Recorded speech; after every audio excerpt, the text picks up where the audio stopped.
Let's look at how we fit a Gardiner gutter spike to one of our goosenecks. First of all, we'll need to remove the brush. So to do this, pull off the red T-connector clip, disconnect the gooseneck hose, and then pull off the brush. Take the gutter spike and it fits to the gooseneck.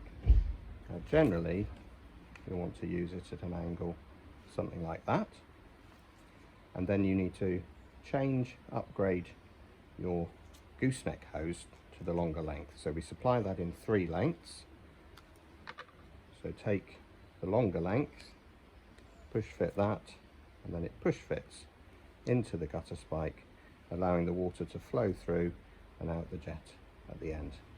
And that's how to fit it.